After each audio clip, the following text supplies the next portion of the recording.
L'invité de ce Smart Impact, c'est Laurent Babiquian. Bonjour, bienvenue. Bonjour Thomas. Vous êtes conseiller en modèle d'affaires à visée régénérative. Vous avez organisé le 5 février dernier un colloque sur le financement de l'économie, de la fonctionnalité et de la coopération. Et c'est de ça dont on va parler. Déjà, on peut définir l'EFC, économie de la fonctionnalité et de la coopération. C'est quoi ? Eh bien, écoutez, c'est une économie qui va permettre d'adapter le PIB aux limites planétaires et en optimisant l'usage des ressources de manière beaucoup plus optimisée.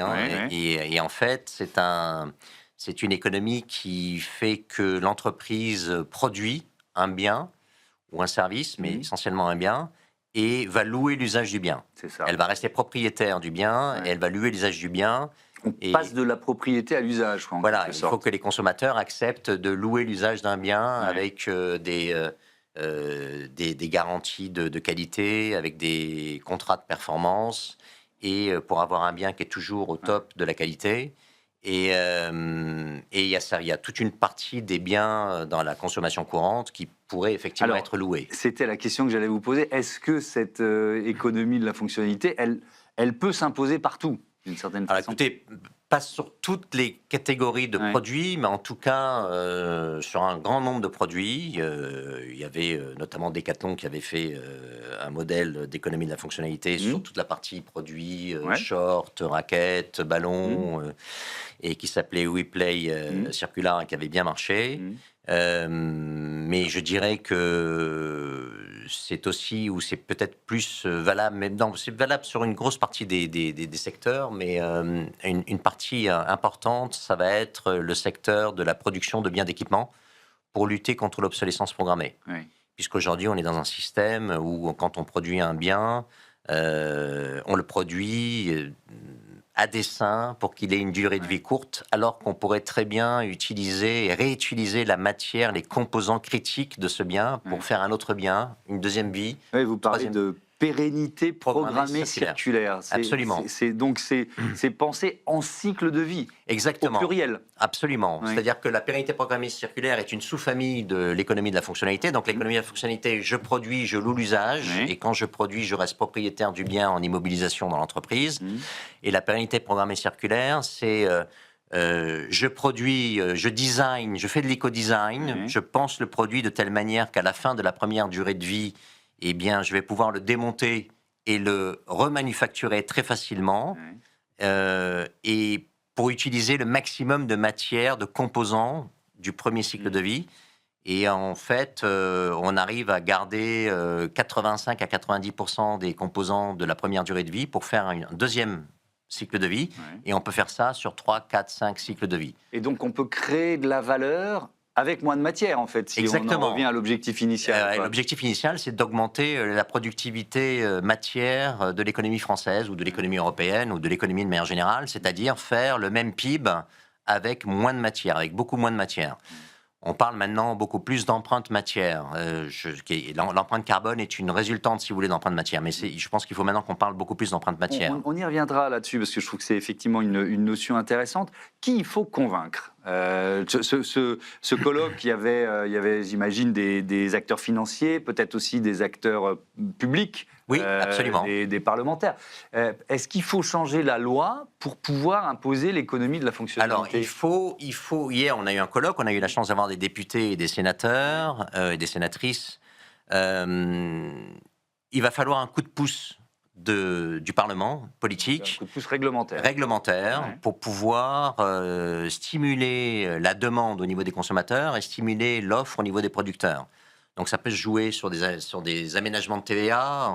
Par exemple, on pourrait très bien dire qu'un produit dont on louerait l'usage pour le consommateur, eh bien, il y aurait une TVA beaucoup plus faible que la TVA dans le cas d'un produit qui serait acheté et dont on serait propriétaire en obsolescence programmée. On pourrait très bien dire aussi qu'une entreprise qui a une majorité de son chiffre d'affaires en EFC, donc économie de la fonctionnalité et de la coopération, c'est EFC, eh bien le taux d'imposition sur le profit serait inférieur à celui d'une entreprise qui serait par exemple full player de l'oil and gas. Donc il y a plusieurs aménagements à faire au niveau fiscal. Et on pourrait très bien créer aussi un chèque vert pour développer cette économie. Ça, c'est la première partie. La deuxième partie, il faut qu'il y ait un changement comptable, des règles comptables. On a commencé d'ailleurs à avoir une discussion avec l'autorité des normes comptables sur le sujet, parce que le grand problème, en fait, il y a un excellent rapport qui est sorti cette semaine de la Cour des comptes européenne sur l'indépendance européenne au niveau des matières premières critiques. Et en fait, le rapport est alarmant.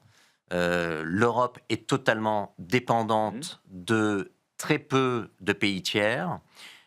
Sur l'intégralité des matières critiques. Il y a 10 matières premières critiques sur 26 où on importe 100%, et il y a 10 matières premières critiques sur 26 qui ne sont même pas recyclées. Donc je ne vous parle même pas du réemploi, parce qu'on parle de recyclage, mais il faut réemployer la matière. C'est ça qui est important. Et alors en quoi changer les règles permettrait de retrouver un peu de souveraineté sur ces matières critiques? Alors justement, le fait de permettre à cette économie d'être compétitive, ça permettrait de retrouver en fait de la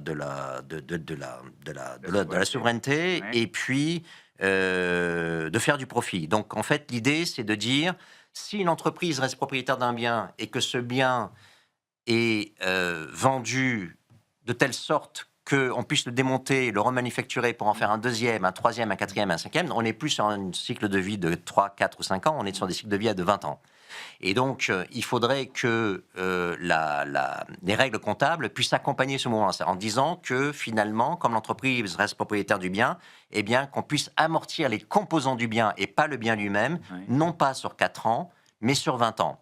Et si vous faites ça, vous baissez le prix de revient industriel de manière assez importante. Et ça, c'est le premier point. Et deuxième point, dans certaines matières premières critiques, il y en a qui ne changent jamais leur propriété physique.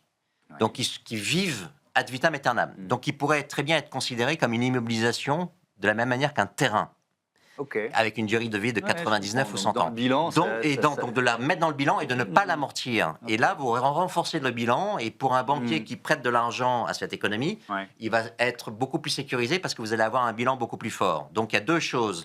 Certaines matières premières critiques, il faut les immobiliser comme un terrain, puisque finalement ça vient sous la terre, donc c'est le cycle de la terre, si vous voulez, c'est cohérent. Et des matières premières qui s'abîment dans le temps, ou dans la valeur diminue dans le temps, alors on doit pouvoir les amortir, mais sur des durées de vie correspondant à l'ensemble des cycles de vie qu'elles permettent de faire. Vous parlez d'empreinte matière, alors c'est assez facile, entre guillemets, de calculer l'empreinte carbone. Est-ce que c'est facile de calculer l'empreinte matière? On sait le faire. L'INSEE produit des chiffres là-dessus au niveau de la nation. Eurostat produit des chiffres, puisqu'en fait, il s'agit de calculer l'intégralité de la matière. Donc la matière, c'est les combustibles fossiles, c'est la biomasse, c'est les métaux ferreux, les métaux non ferreux et les minerais. Donc ça, c'est la matière. On sait la calculer pour dire de combien la France a besoin de matière pour satisfaire sa consommation intérieure. Donc on pourrait très bien le calculer au niveau de l'entreprise, et je pense qu'à un moment donné, ça va être un marqueur. On n'en parle pas encore beaucoup, mais je pense qu'à un moment donné, les entreprises vont devoir calculer leur empreinte matière, parce que si on veut faire les objectifs de souveraineté industrielle et d'autonomie stratégique dont on parle beaucoup, eh bien, on ne pourra pas se permettre de racheter la matière tous les 4 ans, parce qu'il va y avoir une volatilité des prix, surtout quand on n'en a pas. En plus de ça, à côté de ça, on a un coût d'énergie qui est 4 fois plus cher que les Américains et les Chinois. Donc il faut vraiment qu'on design une économie qui permette de garder la matière et de rallonger les cycles de vie de cette matière. On sait faire. Il faut un coup de pouce réglementaire, comme vous l'avez dit, et aussi comptable. Économie de la fonctionnalité et de la coopération. Elle est où la coopération dans ce que vous décrivez? C'est très territorial. En fait, c'est une économie qui est proche de la consommation. Et donc, quand on reprend un bien, par exemple, pour le remanufacturer, donc on peut faire de la maintenance, eh bien, ça va développer de l'emploi en local, puisqu'on va le faire proche de l'endroit où ces biens sont utilisés. Et donc, ça permet aussi de faire de l'apprentissage, de développer tous ces cycles de formation qui sont là pour la maintenance et la remanufacturation de la matière. Et donc, ça répond aussi à certaines problématiques au niveau de l'emploi. Dernier thème, il nous reste 1 minute 30, sur le consommateur lui-même. Parce que c'est un changement d'état d'esprit, enfin le plaisir de consommer, parfois la consommation un peu d'impulsion, etc. Enfin, Vous le mettez où dans votre équation de l'économie, de la coopération et de la fonctionnalité, le Écoutez, plaisir de consommer? Si on lui donne de l'incentive fiscal déjà Ouais. pour le faire, Ouais. il le fera d'autant plus facilement. Et puis, je sais pas, vous prenez une perceuse dans un immeuble, une perceuse a une durée de vie de peut-être 15 minutes au maximum. Oui, enfin, on Donc, l'utilise 15 minutes dans une vie. Dans oui, une c'est vie, ça. oui. Donc, Ouais. en fait, s'il y en a une ou deux dans un immeuble, Ça, on il est pourrait très bien d'accord. y avoir. Il y a des applications d'ailleurs qui permettent de chercher, voilà, j'ai besoin de ta perceuse, et vous allez payer l'usage de la perceuse au propriétaire de la perceuse. Donc, il y a vraiment toute une catégorie de biens qui peut répondre à ça. On parle de scooters aussi, des scooters électriques, qui sont une marque qui s'appelle Mobion, par exemple, qui fait des scooters électriques avec une empreinte carbone et une empreinte matière extrêmement faible, et donc et qui ont des caractéristiques de qualité et de performance exceptionnelles. Donc après, ça va dépendre aussi. Il faut, je pense, que l'État fasse comment dire, de la promotion de ça au niveau institutionnel, des campagnes d'information et de promotion. comme l'ADEME avait fait de la pub sur le dévendeur, il va falloir faire probablement des pubs pour expliquer qu'on n'est pas obligé de tout posséder. On peut, et en plus, si on fait ça, ça libère du pouvoir d'achat chez le consommateur, parce que louer revient moins cher que d'acheter. Et ça donne aux consommateurs la possibilité d'avoir d'autres usages auxquels ils n'avaient pas accès auparavant.